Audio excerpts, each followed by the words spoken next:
नमस्कार. सखी सह्याद्रीच्या आजच्या या नागपंचमी विशेष भागात मी पूनम चांदोरकर आपल्या सगळ्यांचं मनापासून स्वागत करते. आजच्या या नागपंचमीच्या आपल्या सर्व प्रेक्षकांना सखी परिवारातर्फे खूप खूप शुभेच्छा. खरं तर मंडळी, आजच्या या दिवसाचं दुसरं यांची पुण्यतिथी देखील आहे. खरं श्रावण महिन्यातील हा येणारा पहिला सण शुद्ध पंचमीचा म्हणजे नागपंचमी, नागोत्सव. आपल्या भारतीय संस्कृतीत सर्पांना विशेष महत्त्व आहे. खरं तर हे सर्प शेतकऱ्यांचे खरे मित्र, निसर्गाच्या जवळ निसर्गाचा समतोल राखण्यासाठी मदत करतात. हे जरी सगळं खरं असलं तरी साप किंवा नाग म्हटलं तरी अजूनही आपल्या मनात एक छोटीशी भीती निर्माण होते. मग ही भीती कशी घालवायची, त्याच्या मागे काय गैरसमज आहेत, काय समज आहेत, ही अंधश्रद्धा कशी दूर करायची, आज आपल्या कार्यक्रमाचं प्रयोजनच हे आहे. आजचा आपला विषय काय आहे ते पाहूया. आजचा आपला विषय आहे नागपंचमी, एक शास्त्रीय दृष्टिकोन. आणि महत्त्वाच्या विषयावर मार्गदर्शन करण्यासाठी आपण आपल्या स्टुडिओत नेहमीच अशा तज्ज्ञ व्यक्तींना आमंत्रित करत असतो. आज आपल्याबरोबर आहेत सर्पमित्र, सर्प अभ्यासक श्री भरत जोशी. नमस्कार सर. नमस्कार. सखी सह्याद्री कार्यक्रमात तुमचं मनापासून स्वागत. श्री भरत जोशी हे सर्पमित्र व सर्प अभ्यासक आहेत. 25 वर्षापासून ते या क्षेत्रात आहेत. आजवर त्यांनी 1825 सर्प पकडले आहेत. जंगल ट्रेनिंग कॅम्पचे ते संचालक असून 5वी ते 12वीच्या विद्यार्थ्यांना सैनिक प्रशिक्षण देतात. आज आपण त्यांच्याकडून ह्या सर्पमित्राविषयी, साप, नाग यांच्याविषयी आपल्या मनात असलेली भीती कशी दूर करायची, त्यामागे शास्त्रीय दृष्टिकोन, शास्त्रीय कारणं काय आहेत आणि आपल्या सर्पांचं संवर्धन कसं केलं पाहिजे याविषयी अधिक माहिती जाणून घेऊयात. माझ्या मनात अनेक प्रश्न आहेतच, पण तुमच्याही मनात अनेक प्रश्न असतील. प्रश्न विचारण्यासाठी आमचे दूरध्वनी क्रमांक असे आहेत: 2490808050, 24988050. मोबाईलवरून डायल करताना 022 हा एसटीडी कोड डायल करावा. आणखी एक नम्र विनंती, प्रश्न हे आजच्या आपल्या विषयाला अनुसरून असावेत आणि प्रश्न विचारताना आपल्या दूरध्वनी संचाचा आवाज थोडा कमी ठेवावा, जेणेकरून आजच्या आपल्या तज्ज्ञांकडून जास्तीत जास्त मार्गदर्शन आपल्याला करून घेता येईल. आजच्या आपल्या कार्यक्रमाला सुरुवात करूया. आजचा आपला विषय आहे नागपंचमी, एक शास्त्रीय दृष्टिकोन. आणि आपल्याबरोबर आहेत सर्प अभ्यासक श्री भरत जोशी. सर, आजच्या नागपंचमीच्या तुम्हालाही खूप शुभेच्छा आणि कार्यक्रमात तुमचं पुन्हा एकदा स्वागत. तर खरं तर दरवर्षी श्रावण मासातील पहिल्या मोठ्या सणाचा मान हा नागपंचमी म्हणजे ह्या सणाला असतो. देशभरात भक्तिभावानं श्रद्धेनं हा सण साजरा केला जातो. आता आपल्यालाही माहिती आहे की नाग किंवा सर्प हे दूध पीत नाही आहेत, म्हणजे ही अंधश्रद्धा बऱ्याच प्रमाणात कमी झालेली आहे. पण अजूनही त्यांना वाचवण्यासाठी, त्यांचं संवर्धन करण्यासाठी हवे तेवढे प्रयत्न केले जात नाही. एकीकडे आपण म्हणतो की हे सर्प आपल्या शेतकऱ्यांचा मित्र आहे, निसर्गाचं संवर्धन होतं, पण दुसरीकडेच मात्र त्यांच्याबद्दल प्रचंड भीती आपल्या मनात असते. मग आज या नागपंचमीच्या दिनाने याचं वैशिष्ट्य तुम्ही काय सांगाल? भारतीय संस्कृतीमध्ये नागाला खूप महत्त्व आहे. आपण असं नेहमी पाहतो की विविध सण आपण भारतीय संस्कृतीत साजरे करतो.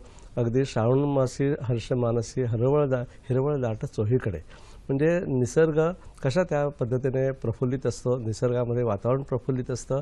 आणि नागपंचमीचा दिवस जो आहे हा श्रावण मासातच का येतो, त्याचं शास्त्रीय कारण असं आहे की श्रावण मासात म्हणजे मार्च आणि एप्रिलमध्ये साधारणतः नाग आणि नाग, बड्यार, घोणसफुरसं यांचे प्रजनन काल असतो. बिनविषारी सर्पांचं पण प्रजनन काल असतो आणि त्यांच्या अंड्यांचं जतन, संवर्धन व्हावं, संगोपन व्हावं आणि त्या दृष्टीने त्यांना पूरकता मिळावी, या दृष्टीने श्रावण मासातील पहिला पंचमीचा सण म्हणजे नागपंचमीचा सण हा साजरा केला जातो. आता ह्याच्याबद्दल भीती काय आहे आपल्या मनामध्ये, की जनमानसामध्ये भीती अशी आहे, कुठल्या जरी जंगलामध्ये वाघ निघाला की आपण काय म्हणतो कुतूहल असतं, कुठल्या जंगलात वाघ निघालाय, वरच्या जंगलात निघालाय, पलीकडच्या जंगलात निघालाय किंवा पलीकडच्या नदीच्या पलीकडच्या जंगलात निघालाय. पण साप निघाल्यानंतर तो कुठे निघालाय असं ओढण्याचं धाडस कोणी करत नाही, कारण सापाबद्दलची भीती आहे मनामध्ये की सर्पदंश म्हणजे मृत्यू. हे कोणी कुठे लिहिलेलं आहे का, दूरदर्शनद्वारा दाखवलं गेलं का, नाही. तर हे आजी आजोबांनी, आईवडिलांनी मुलांना असं रजिस्टर केलं गेलेलं आहे की साप म्हणजे खूप भयानक प्राणी असतो आणि सर्पदंश म्हणजे मृत्यू. हे समीकरण जे सांगितलेलं आहे की कसं चुकीचं आहे त्याचाच उहापोह आज आपण करणार आहोत. आणि नागपंचमीचा सण कसा साजरा करायचा, अंधश्रद्धा, गैरसमजुती थोडासा अंधश्रद्धेचा चष्मा बाजूला सारून सत्य खऱ्या दृष्टीने आपण शास्त्रीय दृष्टिकोनातून कसा साजरा करायचा त्याबद्दल आज बोलणार आहोत. खरं सर, खरंच तुम्ही जे सांगितलं की आजचा नागपंचमी शास्त्रीय दृष्टिकोन जो आपला आजचा विषय आहे की अंधश्रद्धेचा तो चष्मा थोडा बाजूला सारून वैज्ञानिकदृष्ट्या नागपंचमी कशी साजरी करायची आणि त्याच्या मागची काय काय कारणं आहेत हे आजच्या आपल्या कार्यक्रमात आपण आपल्या प्रेक्षकांपर्यंत पोहोचवणारच आहोत. सर, एकूण खरं तर हा जो आपला मित्र आहे त्याचं संवर्धन केलं पाहिजे, कारण तो आपल्या निसर्गाचा समतोल राखत असतो. पण एकूण सर्पांचं प्रमाण काय आहे, म्हणजे किती आहे? आपल्या स्थूलमानाने विचार केला तर जगात जवळजवळ 1825 जातीचे सर्प प्रजाती आपल्याला आढळून येतात. आणि भारत देशापुरता आपण जर विचार केला तर आपल्या हिंदुस्थानामध्ये सर्वसाधारणपणे 256 प्रकारचे सर्पांच्या जाती आढळून येतात. त्यातील 55 सर्प प्रकार जे आहेत हे विषारी असतात आणि उरलेले सगळे बिनविषारी सर्पांचे प्रकार असतात. पण आपण जेव्हा महाराष्ट्र राज्यापुरता विचार करतो तेव्हा राज्यामध्ये आपल्याला असं दिसून येतं की आपल्या राज्यामध्ये फक्त 55 जातीचे सर्प प्रकार आढळून येतात की ज्यातील फक्त 6 सर्प प्रकार हे विषारी आहेत आणि उरलेले सगळे बिनविषारी सर्प प्रकार असतात. पण आपण म्हणताना कसं म्हणतो की 95% सर्प हे बिनविषारी आणि 5% विषारी. म्हणजेच आपण एक सर्प जो आहे हा समुद्र सर्प हा त्यातून वगळतो, कारण हा सर्वसाधारणपणे आपल्या संपर्कात येत नाही.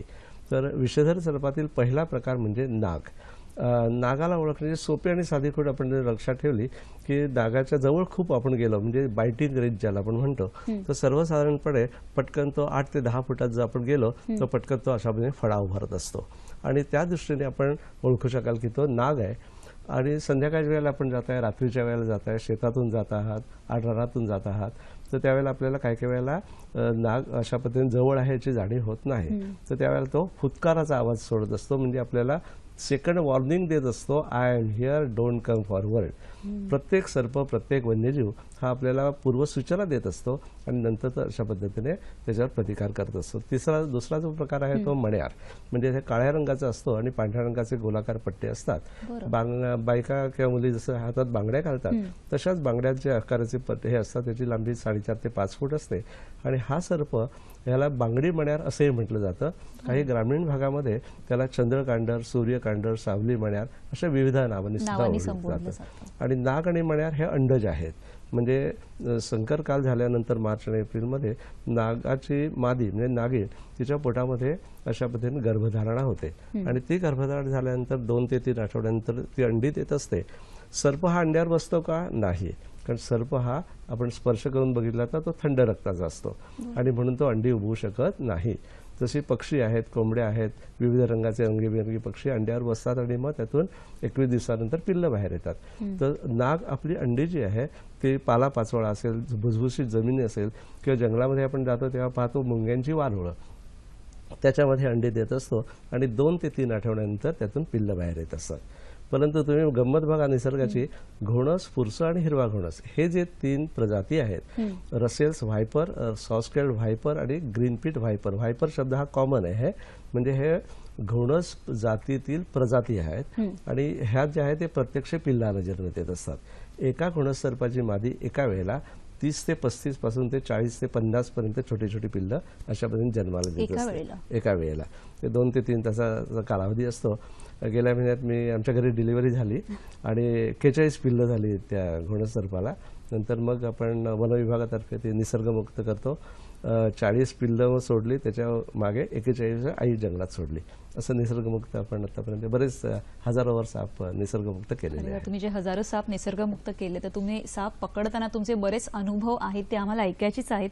पण सर, मुळात हा जो विषय आजचा आपल्याला आपण सर्पांविषयी, नागांविषयी बोलतोय, तर सर्पदंश जेव्हा होतो तेव्हा लोक त्याला घाबरतात. तर तुम्ही 6 छान नियम आहेत, सुवर्ण नियम तुम्ही सांगितलेले आहेत, ते आमच्या प्रेक्षकांना सांगा की ते पाळले तर सर्पदंश आपण टाळू शकतो. सर्प हे आपले मित्र आहेत, ते आपले शत्रू नाहीत, हे पहिल्यांदा आपण पाहिलं पाहिजे. सर्प आपला मित्र कसा? तर शेतामध्ये जे उभ्या पिकाचं अन्नधान्याचं नुकसान करतात तर त्यावेळेला एक नाग जर शेतामध्ये असेल तर एक नाग एका आठवड्याला 4 ते 5 उंदीर सहज खाऊ शकतो. आणि उंदीर काय करत असतात तर अन्नधान्यांचं नुकसान करत असतात, म्हणजेच उभ्या पिकाचं अन्नधान्यांचं नुकसान करत असतात। आणि त्यावेळेला एक धामण, त्याला इंग्लिशमध्ये आपण रॅट स्नेक असं म्हणतो, म्हणजे उंदीर खाणारा सर्प, ते जर 5-6 सर्प तिथे असतील तर त्या दृष्टीने आपण पाहाल की तो 8 ते 10 उंदीर सहज फस्त करू शकतो 15 ते 20 दिवसामध्ये। म्हणजे हा शेतकऱ्यांचा खरा मित्र आहे।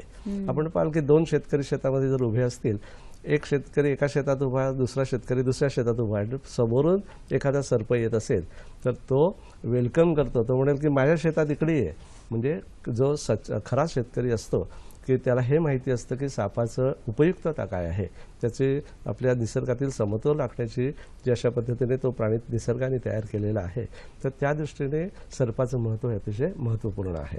आणि म्हणून सर्प हे आपले मित्र आहेत, सर्प आपले शत्रू नाहीत। निसर्गातील संतुलन राखण्याचं काम, to keep the ecological nature balance in the nature, the cobra किंवा स्नेक हे अतिशय महत्त्वाचे प्राणी आहेत।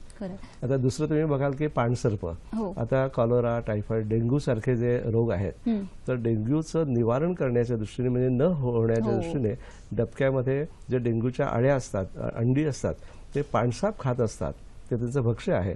आणि डेंग्यू निवारण करण्याकरता सर्प आपले मित्र आहेत। म्हणजे अशा पद्धतीने त्या समतोल राखत असतात।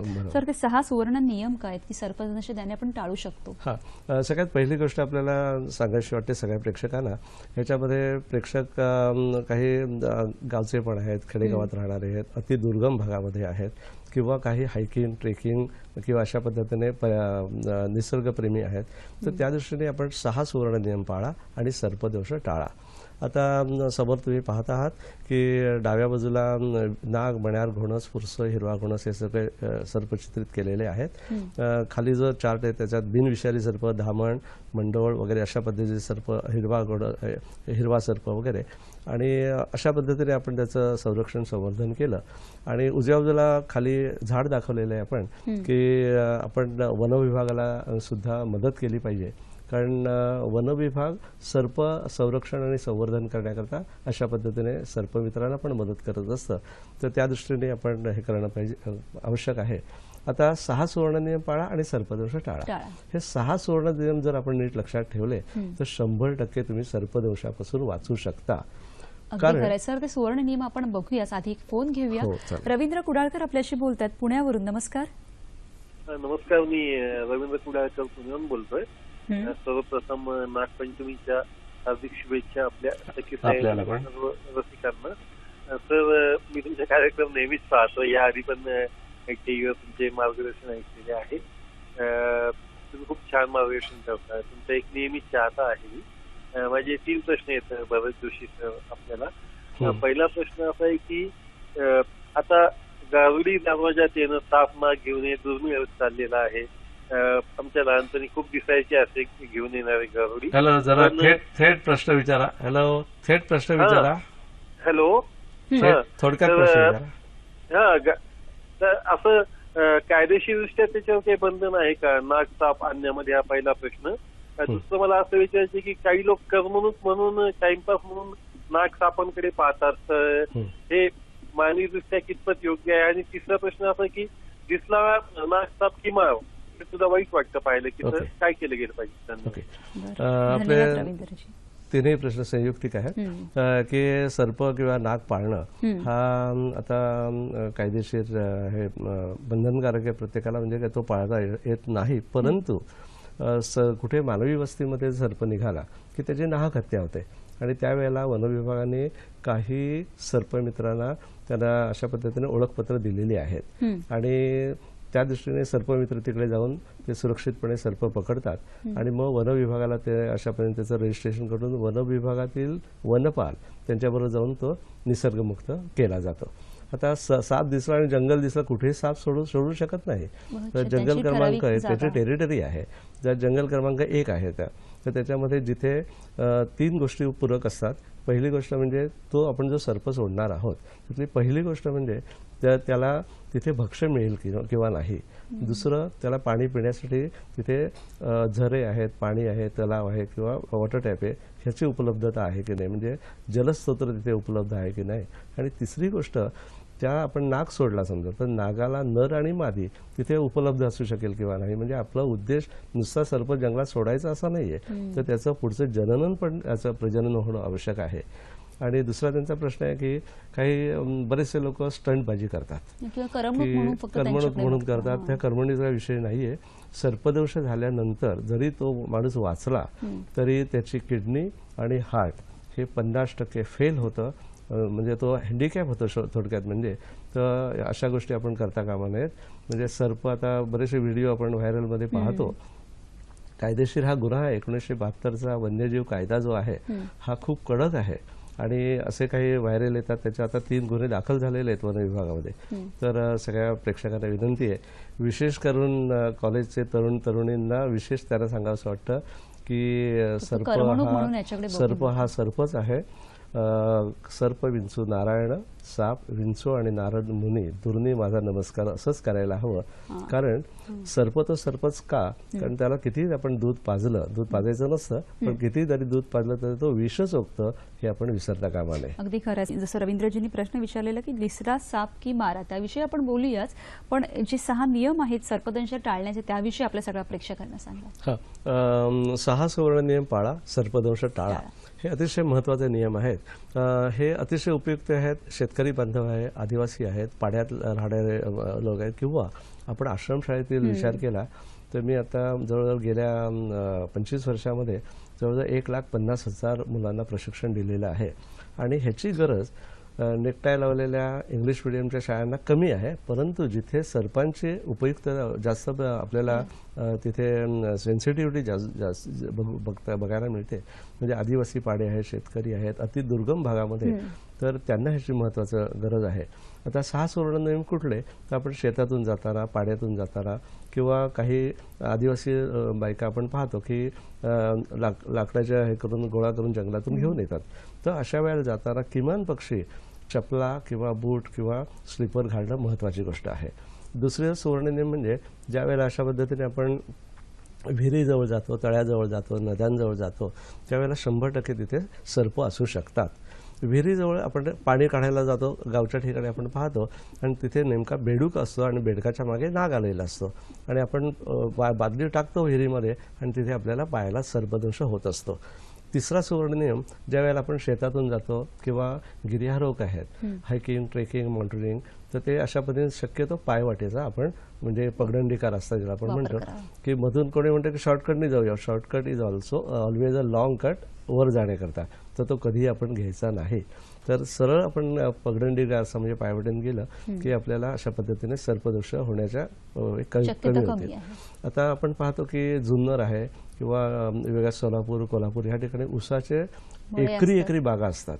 तर त्यावेळेला त्याच्यामध्ये आपल्याला सर्वसाधारणपणे अशा प्रकारच्या घोणस सर्प आणि नाग आणि माणेरी आढळून येतात. किंवा कोकणात आपण पाहतो कोकणपट्टीमध्ये भातशेती आहे. तर भातशेती आपण करताना आपण साध्या गोष्टी 2 गोष्टी आपल्याकडे जवळ 5-6 दगड ठेवायचे आणि ते दगड अशा पद्धतीने टाकत जायचे.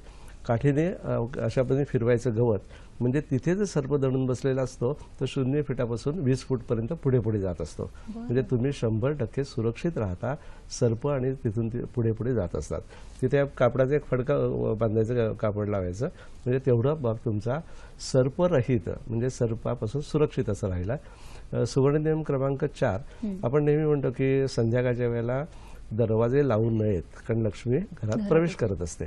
परंतु सुरक्षा महत्त्वाची आहे. तर संध्याकाळच्या वेळेला गावच्या ठिकाणी विशेष करून किंवा राधावाद जेव्हा पण किंवा आदिवासी वस्त्यांमध्ये आपल्या कवाडी असतात ते बंद करणं महत्त्वाचं आहे. कारण विषारी सर्प जे ते निशाचर असतात आणि संध्याकाळ झाल्यानंतर ते आपल्या कदाचित घरात प्रवेश करू शकतात. मग त्या दृष्टीने आपण ते प्रिकॉशन घेणं आवश्यक गोष्ट आहे. सुवर्ण नियम क्रमांक 5 आपण लक्षात घेतला तर सर्वसाधारणपणे आपण अशा रीतीने हायकिंग, ट्रेकिंग अशा पद्धतीने जाताना नेहमी आपल्याकडे फर्स्ट एड बॉक्स असणं महत्त्वाचं आहे. फर्स्ट एड बॉक्स म्हणजे काय पाहिजे, एक आवळपट्टी पाहिजे, म्हणजे बंधन ज्याला आपण म्हणतो. त्याचप्रमाणे जे रेग्युलर गिर्यारोहक आहेत की माउंटेनिंग नेहमी सराव त्यांचा असतो, तर त्यावेळेला त्यांनी हायकिंग, ट्रेकिंग करताना किंवा उन्हाळ्याच्या दिवाळीच्या वेळेला अशा पद्धतीने रॅपलिंग किंवा डोंगरावरून खाली उतरताना एकदा माथेरानला आम्ही गेलो असताना जेव्हा मी रॅपलिंग करत होतो 2000 फूट खाली, तर मी 1000 फुटावरून जेव्हा रॅपलिंग करत खाली आलो आणि त्या कपारीच्या मधून एक साप तोंड बाहेर काढून असा होता. मी त्याच्याकडे बघत होतो, तो त्याच्याकडे बघत होता. त्यावेळेला आपण काय करायला हवं, तो 5वा सुवर्ण नियम आहे की आपण स्तब्ध उभं राहायला पाहिजे, म्हणजे हालचाल केली नाही पाहिजे. कारण निसर्गाचा नियम आहे ऍक्शन अँड रिॲक्शन. तर आणि 6वा सुवर्ण नियम म्हणजे ज्या वेळेला आपण अशा पद्धतीने गावच्या ठिकाणी जातो किंवा शहरी ठिकाणी सुद्धा आपण जाताना आपण हातात काठी आणि टॉर्च ठेवणं अतिशय महत्त्वाची गोष्ट आहे. हे सगळे 6 सुवर्ण नियम आहेत सर आपण ते ऐकूयात आणि पुढचा एक फोन घेऊया. दत्ताभाऊ शिरसाट आपल्याशी बोलतात बुलढाण्यावरून. नमस्कार. हा नमस्कार, प्रश्न विचारा. नमस्कार, मी दत्ताभाऊ शिरसाट बोलतो रायपूरवरून. साप दूध पित नाही असं मी ऐकलंय, पण मग तो पाणी पितोय का? आणि रातराणीच्या सुगंधी झाडाजवळ त्याचा वास असतो का? हा, धन्यवाद दत्ताभाऊ. यांचा प्रश्न असा आहे की आज नागपंचमी आहे, सगळ्यांना आठवतं नागाचे दूध हे भक्ष्य किंवा खाद्य नाहीये. आणि नागाचे भक्ष्य म्हणजे उंदीर, बेडूक, छोटे मोठे सरडे, पाली, पक्ष्यांची अंडी, पिल्ल, कीटक जे म्हणून हे त्याचं भक्ष्य आहे, म्हणजे सर्प आहे, मांसाहारी आहे. आता शाकाहारी आणि मांसाहारी थोडक्यात फरक एका सेकंदात सांगतो. शाकाहारी जे प्राणी असतात ते अशा पद्धतीने आपण पाहतो की, आणि मांसाहारी याच्यात फरक आहे की शाकाहारी जे असतात ते ओठाने पाणी अशा पद्धतीने पित असतात, परंतु मांसाहारी हे जिभेने पित असतात. ह्याचा हा महत्वाचा फरक आहे शाकाहारी आणि मांसाहारी प्राण्यांमध्ये. आपण बॅक टू आपल्या प्रश्नाकडे येऊ थेट. यांचा प्रश्न असा की दूध हे त्याचं भक्ष्य किंवा खाद्य नाही, परंतु त्याला दूध बळबळ जर पाजलं गेलं तर त्याला इंडायजेशन होईल, अपचन होतं आणि 8 दिवसामध्ये त्याला निमोनिया होऊ शकतो आणि तो वन्यजीव निसर्गातून नष्ट होऊ शकतो. एक वन्यजीव नष्ट झाला तर काय होणार आहे असा प्रश्न सर्वसामान्य लोकांच्या मनात येतो. परंतु आपण जेव्हा झुऑलॉजीचा अभ्यास करतो, वन विभागाचं वन कायदा किंवा अशा पद्धती निसर्गाचा अभ्यास करतो, ते आपल्याला जाणीव होते की निसर्गातील हे साखळी आहे, त्यातलं एक जरी साखळीची शृंखला नाहीशी झाली, निसर्गात भरपूर असे अडथळे तयार होतात आणि प्रॉब्लेम समस्या निर्माण होतात. प्रत्येक सर्प पाणी पितो, पाणी हे त्याला आवश्यक असतं आणि तो पाणी पिण्याच्या 7 पद्धती आहेत. एक जो सर्प आहे तो नाग जो आहे तो अशा पद्धतीने आपण पाहाल की अशा रीतीने तो पाणी पित असतो. पाणसर्प आहे म्हणजे पाण्यातला साप म्हणजे दिवट, तो अशा पद्धतीने जोरात पाणी पित असतो. असे 7 पद्धती आहेत. मी सापाजवळ अभ्यास केला म्हणून हे सगळ्या नाही, तुमचे अनेक अनुभव आम्हाला ऐकायचे. एक फोन घेऊया फक्त. अजित राणे आपल्याशी बोलतात अहमदाबादवरून. नमस्कार. नमस्कार, बोला. मी अजित राणे अहमदाबादहून बोलतोय. माझा प्रश्न असा आहे की आपल्या जे जुन्या आपण जे धार्मिक कथामध्ये आणि लहान मुलांच्या स्टोरीमध्ये येतं की नागाच्या वरती एक मणी असतो, सर्पमणी, तो प्रकाश फेकतो ओके, आणि लोक ते घेण्यासाठी प्रयत्न करतात.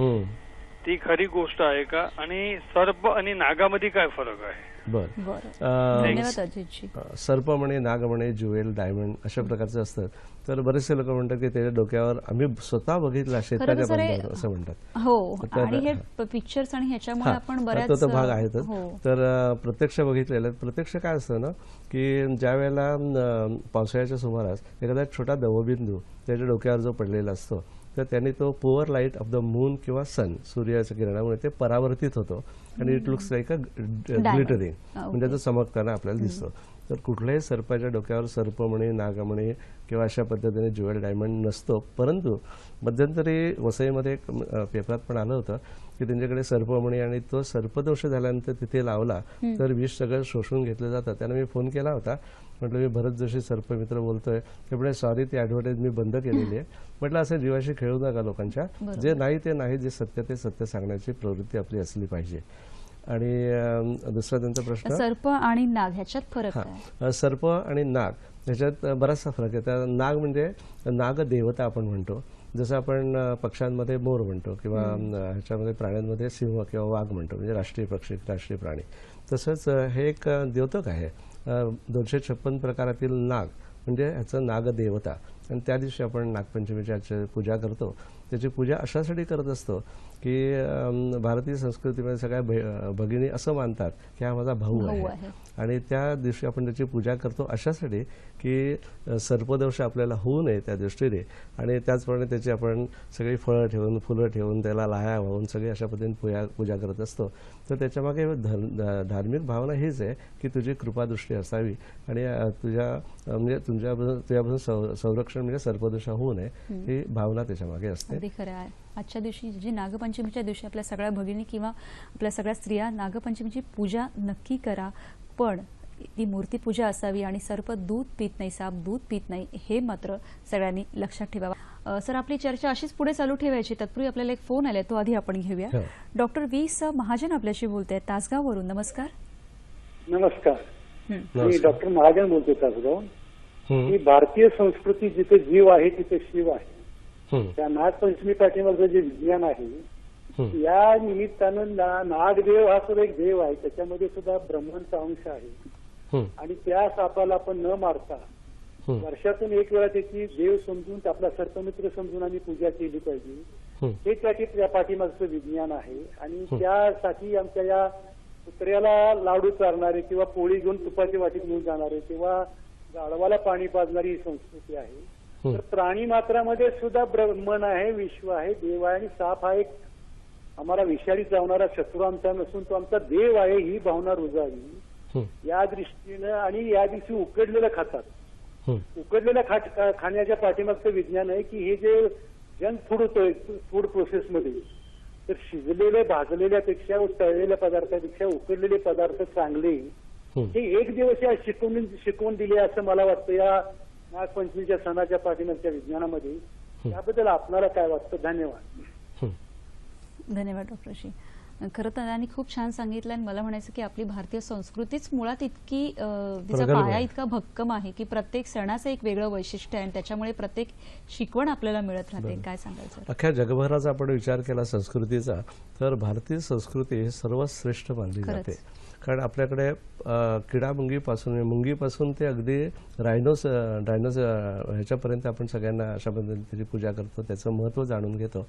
त्यांनी सांगितलं की नाग, शिव आणि हे दोन्ही याचं म्हणजे भारतीय संस्कृतीचं महत्त्व काय आहे. सर्पांचं प्रत्येक मुंगीचं आणि प्रत्येक प्राणीमात्राचं हे महत्त्व निसर्गामध्ये आहे आणि त्या दृष्टीने आपण त्याची पूजा केली पाहिजे. मी असं म्हणावंसं वाटतं मला की नागपंचमीचा सण एकच दिवस साजरा न करता आपण 365 दिवस तो साजरा केला पाहिजे. म्हणजे अशा दृष्टीने की साप दिसला की मार हे आपण जे समीकरण आहे ते आपण टाळलं पाहिजे. कारण सर्प एवढा भयानक प्राणी नाही, तो स्वतः येऊन चावणार नाही.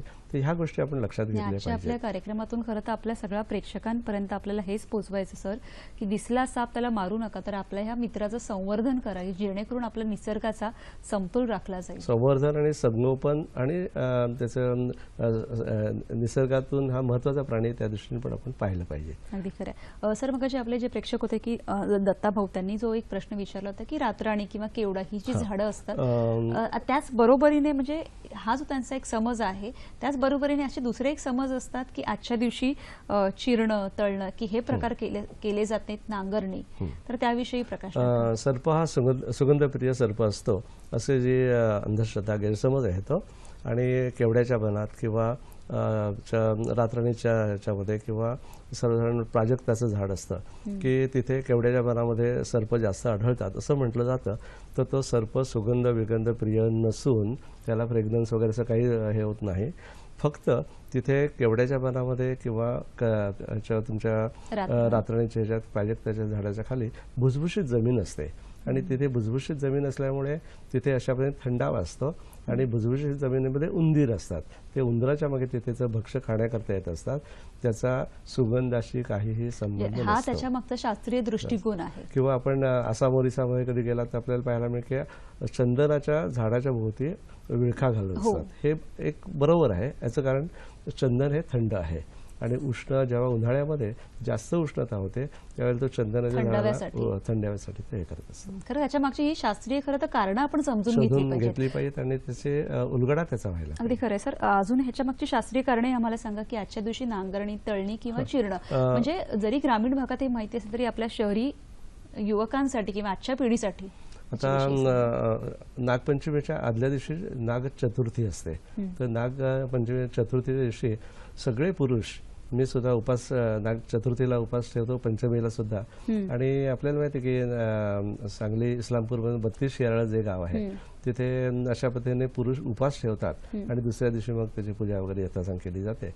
तर त्यातला मुद्दा असा आहे की नागपंचमी दिवशी आपण शेतीची नांगरणी न करणं, मातीचे हे तिथे काम न करणं किंवा तळणं किंवा अशा पद्धतीने भाजी चिरणं हे आपण टाळायला हवं. का तर सर्पांचे मगाशी सांगितल्याप्रमाणे सर्प हा अंडज आणि काही प्रत्यक्ष पिल्लांना जन्म देतात. तर त्यांची पिल्लं अशा पद्धतीने त्यांना इजा पोहोचू नये किंवा त्यांचे नाश होऊ नये.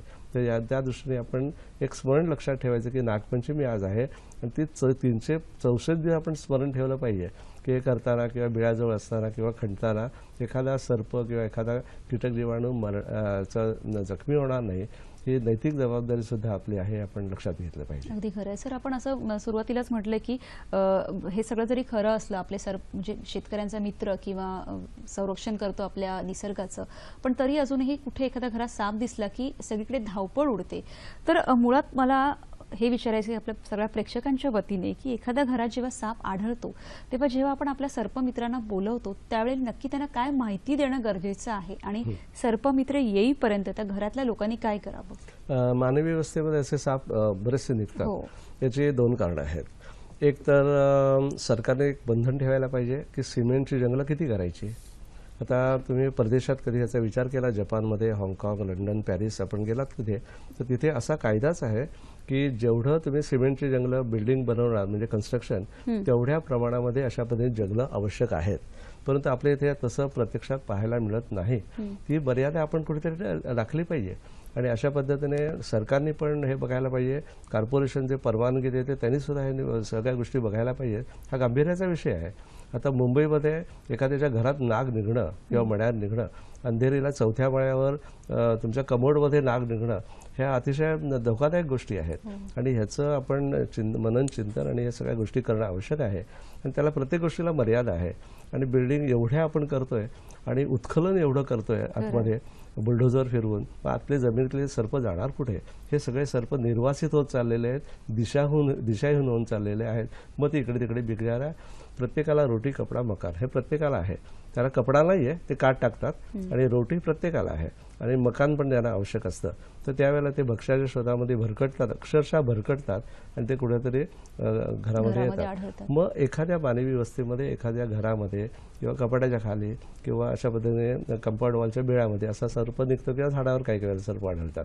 तर अशा वेळेला सगळ्या ज्यांच्या घरी साप निघतो असा, त्याने एक महत्त्वाची गोष्ट आहे, ते फोन करतात साप निघालाय ताबडतोब या.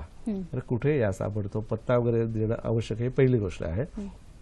सापा आता मोबाईल प्रत्येकाकडे आहेत, तर मोबाईलवरून पटकन जर फोटो काढता आला तर तो फोटो जर पाठवता आला तर एक तर आम्ही हिंट देऊ शकतो की लगेच दुसऱ्या सेकंदाला सांगू शकतो त्यांना ह्या विषारी का बिनविषारी, म्हणजे सायकोलॉजिकल ते नॉर्मल होऊ शकतात. कारण साप निघाला म्हणजे सगळ्या प्रॉब्लेम भरपूर होतात सायकोलॉजिकल. पण तिसरी गोष्ट तरी त्याच्यावर वॉश ठेवायला पाहिजे. नाही तर आम्ही काय करायला सर्पमित्र स्टिक घेऊन सगळे पिशव्या स्नेक बॅगवर घेऊन जातो आणि त्यामुळे आत्ताच गेला साप इकडून निघून गेला. म्हणजे आम्ही सर्पमित्र म्हणजे आम्ही पेड नाही आहोत. पहिली गोष्ट, ही सामाजिक NGOज आहोत. आपण जिथे काम करतो तिथे अर्धा दिवस 2 तास सुट्टी काढून आपण तिथे जातो. मग त्यावेळेला आपला पण वेळ त्यांनी असं बघायला पाहिजे. आणि काय काय वेळेला मग तिथे गेल्यानंतर आपल्याला काय काय वेळेला आता एक प्रसंग एकाकडे आपण तो प्रसंग ऐकूया, असे हे असतात. त्यामुळे ह्या गोष्टी सांगणं अतिशय महत्त्वाचं आहे. पांडुरंग क्षीरसागर आपल्याशी बोलतात बुलढाण्यावरून. नमस्कार. नमस्कार मॅडम. बोला, तुमचा प्रश्न सलग विचारा. मॅडम, मी पांडुरंग क्षीरसागर बोलतो, बेलाळ बुलढाणावरनं. मॅडम, आम्ही जसं गावापासून काहीतरी अंतरावरती राहतो, तिथं आमची शेती वगैरे आहे. जर समजा काहीतरी साप चावल्यानंतर आम्ही नेमकं काय करायचं? जसं आमच्याकडे पद्धत आहे की लिंबाचा पाला खाल्ल्यानंतर काहीतरी फरक पडतो, असं हे खरं आहे का एक अंधश्रद्धा आहे मॅडम? बरं, धन्यवाद पांडुरंगचे. तर ह्या विषयावर आपण पुढे बोलणारच होतो, पण सर सांगा की असे बऱ्याच वेळेला जेव्हा वस्तीपासून दूर किंवा शेतीच्या जवळ असं राहत असतं, शेतघर असतं, हा, जर साप चावल्यावर लगेच नक्की काय करावं? अच्छा, पहिल्यांदा असं आहे की साप चावला मग तो विषारी की बिनविषारी हे पटकन आपल्याला कळत नाही. तर आपल्याला ते पटकन कळू शकतं. इयत्ता 5वीतला मुलगा किंवा मुलगी ते सांगू शकतो त्याच्या खुणांवरून. आता एखादा विषारी सर्प चावला असेल तर 2 ठळक खुणा आपल्याला स्पष्टपणे दिसतात. ते कसले असतात तर त्याच्या विषदंताच्या 2 ठळक खुणा आणि त्याच्या खालच्या जबड्यात आणि वरच्या जबड्यामध्ये 12 ते 32 छोटे छोटे दंतपंक्ती असतात. इनकट असतात म्हणजे भक्ष्य पकडण्याकरता. आणि बिनविषारी सर्पांना वरच्या जबड्यामध्ये विषदंत नसतात आणि म्हणून त्याला बिनविषारी सर्प आपण म्हणतो. आता अशा जर खुणा आपल्याला स्पष्टपणे दिसल्या म्हणजे 2 लाल रंगाच्या अशा पद्धतीने खुणा दिसल्या आणि इंग्लिशमध्ये यू ह्या आकाराची खूण जर आपल्याला दिसली तर आपल्याला स्पष्टपणे आपण समजू शकतो की त्याला विषारी साप चावलेला आहे. आणि दुसरं यू ह्या आकाराची खूण आपल्याला अशा पद्धतीने दिसली तर आपण समजायला हवं की त्याला बिनविषारी सर्पाने दंश केलेला आहे. आणि हे एकदा आपल्याला कळलं की विषारी सापाने दंश केलेला आहे तर ताबडतोब आपण त्याला प्रथमोपचारास सुरुवात करणं अतिशय महत्त्वाचं आहे. ते म्हणजे डाव्या हाताला जिथे सर्पदंश झालेला आहे कोपराच्या वरच्या बाजूला म्हणजे दंडावर म्हणजे एकेरी हाडावर आपण बंधन बांधायचं आहे. आणि पोटॅशियम परमॅंगनेट सर्वसाधारणपणे सगळीकडे मिळतं. ते अर्धा ग्लास पाणी घेऊन त्याच्यामध्ये 4 ते 5 क्रिस्टल्स टाकायचे आहेत आणि त्याचा कंटिन्युअस फ्लो त्याच्यावर तुम्ही सोडायचा आहे. म्हणजे पोटॅशियम परमॅंगनेट एवढी मेडिकल पॉईंट ऑफ व्ह्यू क्षमता असते की त्याच्यातील 50% विषघटकांचं निराकरण अशा पद्धतीने आपण करू शकतो. ते जर नसेल तर वॉटर बॉटल पाणी आहे. आणि सगळ्यात महत्त्वाची गोष्ट आपण जंगलात जाताना आपल्यासाठी कॅप ती परिधान करणं महत्त्वाचं आहे. कॅप घालणं नाही, टोपी घालणं म्हणजे वेगळा अर्थ आहे. कॅप परिधान करणं ही महत्त्वाची गोष्ट आहे. म्हणजे जो वृक्षवासी सर्प आहे जे झाडावर बसलेले असतात त्याच्यापासून आपण चेहऱ्याला आणि डोक्याला दंशापासून बचाव करू शकतो. सर त्याचबरोबर मला एक विचारायचं आहे की जंगलात जाताना अचानक जर समोर साप आला तर काय करावं? बेहतरीन प्रश्न आहे. How to combat with this situation. आता आपण शेतातून असं सर रमत गमत चाललेलो आहोत. आपल्याकडे काठी टॉर्च वगैरे काही नाही. इव्हिनिंग वॉकला आपण चाललेलो आणि समोरून बांधावरून एखादा नाग येऊन तुमच्या समोर असा उभा राहिला फणा उभारून आणि उजवीकडे गवत आहे, डावीकडे अशा पद्धतीने पाणवठा आहे. आपण कुठे जाऊ शकत नाही. फक्त दृष्टी इकडे तिकडे आपण फिरवतो की कोण मदतीला आपल्याला येणार आहे किंवा नाही. तर त्यावेळेला त्याचं आपण कॉम्बॅट कसं करायचं. तर 2 गोष्टी आपण शालेय जीवनात शिकत असतो, सावधान आणि विश्राम. जर आपण सावधानमध्ये उभं राहिलं, स्थिर उभं राहिलं आणि आपण नमस्कार करून आस्तिक आस्तिक आस्तिक आस्तिक असं म्हणत राहिलं. आस्तिक म्हणजे काय? आस्तिक ऋषींनी जो अशा पद्धतीने जन्मेजयाने त्यावेळेला यज्ञ केला होता सर्पाय स्वाहा सगळ्या सर्पांना, म्हणून आस्तिक या शब्दाला सर्प हा घाबरत असतो असा भारतीय संस्कृतीतील समज आहे. म्हणजे आपण आपलं मानसिकता आणि आपली बॉडी लेवल स्थिर होते आणि आपण नमस्कार करून 11 वेळा जरी म्हटलं तरी तो हळूहळू फडा काढून आपल्या मार्गाने निघून जाईल. परंतु काही वेळेला तो नाही गेला, तो तसंच उभा राहिला, त्याला काहीतरी असुरक्षित वाटलं. आपल्याकडे कापडाचा तुकडा असेल, शर्ट असेल, तो पटकन टॉवेल असेल तो काढून डावा पाय पुढे करून त्याच्यावर काय करायचं त्याच्या अंगावर आपण टाकायचं आहे. हे केल्यानंतर त्याच्या अंगावर पडल्यानंतर तो गुरफटत जातो आणि जेवढा गुरफटत जाईल त्याला आपल्याला वेळ मिळतो की तिकडून पळून जाण्याकरता आपल्याला वेळ मिळतो. संध्याकाळी येऊन तुम्ही तुमचा कापडाचा तुकडा घ्या, तो भाग वेगळा आहे. आणि तिसरं काही वेळेला असं असं की तुम्ही मध्ये उभा असता, नाग पुढे उभा आहे आणि मागच्या बाजूला नागिण म्हणजे फिमेल कोबरा तिकडे आहे. त्याला विथ इंटेन्शन त्याला मीटिंग करायला तिकडे जायचं आहे आणि तुम्ही मध्ये ऑब्स्टेकल आलेले आहात. तर त्यावेळेला तो आपण सावधान विश्राम करत बसायचं नाही. मग त्यावेळेला काय करायचं? तिसरा कॉम्बॅट त्यावेळेला आपण अशा पद्धतीने ताबडतोब अशा पद्धतीने हे प्रक्रिया करायची आहे. त्यावेळेला तो आपल्याकडे चार्ज होऊन अशा पद्धतीने येतो. त्यावेळेला झटकन आपल्याकडे एखादं कापड असेल हे त्यावर आपण टाकू शकतो. तो त्यात एंटँगल होतो आणि त्याचा आपल्याला अपॉर्च्युनिटीतून पळून जाण्याकरता. नाक समोर आल्यानंतर आपली परिस्थिती कशी असते तर ती वर्णन करण्याजोगी नसते आणि अशा पद्धतीने आपण कॉम्बॅट विजने करू शकतो. आपला पुढचा फोन घेऊया. पांडुरंग साळुंके आपल्याशी बोलतात रत्नागिरीवरून. नमस्कार. नमस्कार. बोला. नमस्कार मॅडम. सर माझा प्रश्न असा आहे की मुंगूस हा एक प्राणी आहे आणि तो प्राणी सापाला मारतो आणि मारल्यानंतर तो त्यातला सापाचा मधला भाग असतो तो खातो आणि परत साप जिवंत करतो. हे बरोबर आहे का सर? बरं, धन्यवाद पांडुरंगजी. पांडुरंग साळुंके यांनी जो प्रश्न विचारला होता की मुंगूस जेव्हा सापाला खातो तेव्हा तो मधला भाग खातो, अशा बऱ्याच अंधश्रद्धेने पुन्हा साप जिवंत होतो, काय सांगाल? आपण नेहमी म्हणतो की अहि नकुल द्वंद्व म्हणजे नाग आणि मुंगूस यांचा 36 आकडा असतो. हे का? तर निसर्गाने तयार केलेले हे सगळे प्राणी पक्षी आपण पाहतो की निसर्गातील समतोल राखण्याकरता एकमेकांचे हे प्राणी तयार केलेले आहेत. परंतु अशा पद्धतीने जेव्हा त्याचा मधला भाग काढून तो मांस खातो वगैरे, हे सगळ्या चुकीच्या गोष्टी, अंधश्रद्धेतील गोष्टी आहेत. एकमेकांचे शत्रू, एकमेकांचं भक्ष, अशा पद्धतीने जीवस्य जीवनम आपण निसर्गाचा नियम आणि न्याय पाहतो. त्यामध्ये एखादे प्राणी वाढत गेले तर किंग कोब्रा, नागराजाचं भक्ष ते फक्त जिवंत सर्पच असतं. म्हणजे सर्पांची जास्त उत्पत्ती होत गेली निसर्गामध्ये, तर त्याचं संतुलन कायम राखण्याचं कार्य हे निसर्गाने सगळी त्याची तजवीज केलेली आहे. दिसला साप की मार असं आपण करता कामा नये. त्यासाठी निसर्ग तिथे ठामपणे उभा आहे, आपण त्याच्यात मध्ये इंटरफिअर करता कामा नये. अगदी खरं आहे. आपण फक्त त्या निसर्गाची काळजी घेणं आपल्या हातात आहे आणि ती आपण करू शकतो. सर, याच्याच बरोबर मला विचारायचं आहे की आपण आता ह्या आजच्या कार्यक्रमातून बऱ्याचशा अंधश्रद्धा, गैरसमज दूर तर करतच आहोत, पण एक सरकारी अध्यादेश आहे की जेव्हा सर्पदंश झाला असता, काय आहे तो सरकारी अध्यादेश? काय आता काही वेळेला आपण बऱ्याच वेळेला सर्पदोष झाल्यानंतर त्या केसेस घेऊन येतो. मी बरोच नाग, मण्यार, घोणस असे ॲम्ब्युलन्समधून काही असं प्रत्यक्ष घेऊन गेलेले आहे. तर फार म्हणजे आपल्याला बघवत नाही अशा पद्धतीची जे अवस्था असते. नाग, मण्यार चावला तर त्याला बेशुद्ध होतो तो माणूस, खूप अंगाची लाही होते, त्याचा ब्रिथलेसनेस त्याला येतो. आणि ॲम्ब्युलन्समधून त्याला नेताना आपण 2 गोष्टी पाळल्या पाहिजेत की त्याचा डावा हात जो आहे, ज्या सर्पदोष झाला असेल तर तो वरच्या बाजूला कधी ठेवायचा नाही. हृदयाच्या वरच्या बाजूला ठेवलं तर विष लवकर पोचू शकतं आणि तो नेहमी हृदयाच्या लेवलच्या खालच्या बाजूला ठेवायला पाहिजे. आणि आपण ॲम्ब्युलन्समधून जे आपण निवडक लोकांची त्याची निवड करतो, ॲम्ब्युलन्समध्ये तुम्ही घेऊन जा पटकन. काय PSC सेंटर म्हणजे प्राथमिक आरोग्य केंद्र, जिथे सर्पदंशावली प्रतिविष उपलब्ध असतात. आता अशा पद्धतीने हे इंजेक्शन काही वेळेला पुरेशा प्रमाणात उपलब्ध नसतात. तर माझं असं एक सजेशन आहे की ग्रामपंचायत आहे, तहसील आहे, तालुका लेव्हल आहे, यांनी ही सर्पदंशावली प्रतिविष म्हणजे लायफोलाइज पॉलिव्हॅलंट अँटी स्नेक वेनम सिरम ही ग्रामपंचायतीच्या लेव्हलला उपलब्ध करून ठेवणं आवश्यक आहे. ही फ्रीजमध्ये ठेवण्याची आवश्यकता नसते. तर एखाद्या पंचक्रोशीतील एखाद्या ग्रामस्थाला, शेतकऱ्याला, गिर्यारोहकाला यांना सर्पदोष झाला तर तिथून ती उपलब्ध होऊ शकतील आणि त्याचे प्राण पण वाचू शकतो. तर त्या दृष्टीने सुद्धा आपण प्रयत्न करणं आवश्यक आहे. महाराष्ट्र शासनाचे बरेच अध्यादेश नेहमी निघत असतात. आता आरोग्य खात्यात अशा पद्धतीने आहे की आपण सर्पदोष झालेला केस एखादी आपण घेऊन जातो तेव्हा सर्वसाधारणपणे वॉर्ड बॉय किंवा नर्स किंवा अशा पद्धतीने असतं. आपण CMO कडे जातो, पहिलं कॅज्युअल्टी मेडिकल ऑफिसर, अपघात विभाग. तिथे गेल्यानंतर तो म्हणतो की ठरव रुको, स्ट्रेचरवर बिचारा माणूस असतो, तो बेहोशीत जात असतो, कोमामध्ये जाण्याची शक्यता निर्माण होत असते.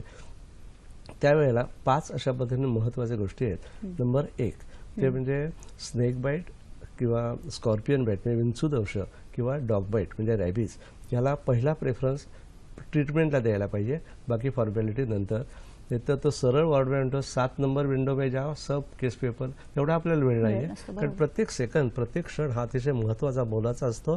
त्याला त्याचे प्राण वाचवण्याकरता आपण प्रयत्नशील राहणं. दुसरं, प्रेग्नंट लेडी सुद्धा अशा पद्धतीने असले की त्या पद्धतीने त्याला सुद्धा पहिला प्रेफरन्स आहे, बाकी फॉर्मॅलिटी नंतर पहिल्यांदा ट्रीटमेंट. तिसरं, बर्न केसेस 80% 90% जे बर्न केसेस होतात किंवा जळीत अशा पद्धतीने लोक येतात त्याला पहिला अशा पद्धतीने प्राधान्य देणं आवश्यक आहे.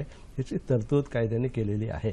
चौथं, ड्राउनिंग पर्सन, एखादी व्यक्ती विहिरीत बुडालेली आहे, नदीत बुडालेली आहे, आता पावसाळा आहे, अशामध्ये काही वेळेला सिंक होतात, बोटी काही वेळेला बुडतात, बसेस काही वेळेला पाण्यात हे होतात, तर त्यावेळेला पहिला प्रेफरन्स त्यांना द्यायला पाहिजे. आणि 5वं आणि शेवटचं म्हणजे ब्रेन किंवा हेड इंजुरी असेल आणि एक्सेसिव्ह ब्लिडिंग होत असेल तर first treatment and then formality असा अध्यादेश आहे.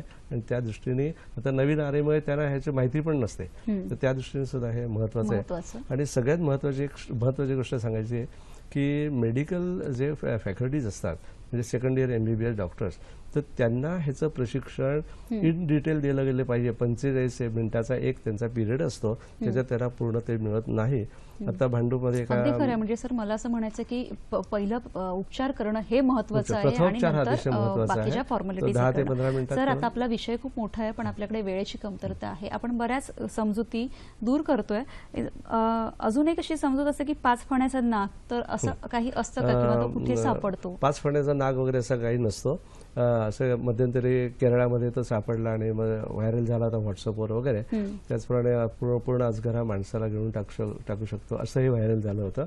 तर ह्या गोष्टी 5 फण्याचा नाग वगैरे नसतो. परंतु दुतोंड्या सर्प असतो. जसं आपण मानवी ह्याच्यात पाहतो की 2 डोकी आणि 1 धड आणि 2 पाय असं असतं. तर it's a freak of nature, निसर्गातील एखादा चमत्कार असतो तो. आता त्या दृष्टीने 5 फण्याचा नाग वगैरे नसतो. असे बरेचसे मला फोन एकदा आला होता की नवी मुंबईला खाजणामध्ये शेतामध्ये 5 फण्याचा नाग उभा आहे. तर मी त्यांना, तुम्ही बघितलं का, पोलीस पाटलांचा फोन आला होता. त्यामुळे हा नक्की म्हणजे 100% आहे आणि ते चॅनलवाले येणार आहेत, त्याला AC गाडीतून परत नेणार आहेत वगैरे. मी परत विचारलं, त्यामुळे ती अफवा आहे.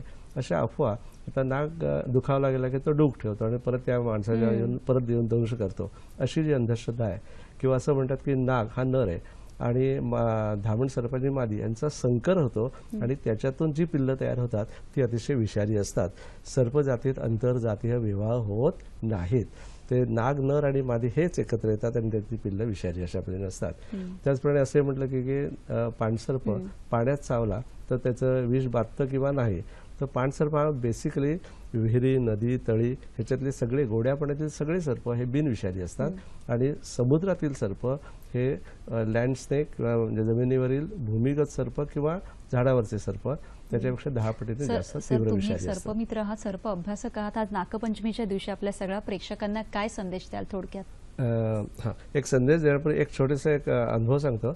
भांडूपमध्ये 2 चाळीची सिस्टीम होती. एकाच्या घरात साप निघाला होता. मी तिकडे पकडायला गेलो आणि आत गेल्यानंतर त्या बाईने बाहेरून कडी लावून टाकली. तर म्हटलं, कडी लावून टाकली तुम्ही? नाही म्हणे, तुम्हाला नाही झेपला, बाहेर आला आणि कोणाच्या घरात गेला तर म्हटलं कुलूप बिलूप लावू नका, त्यावर रागवून चालत नाही. मग त्याला व्यवस्थित पकडला आम्ही आणि बाहेर आणून म्हणजे त्याला निसर्गमुक्त अशा पद्धतीने केला.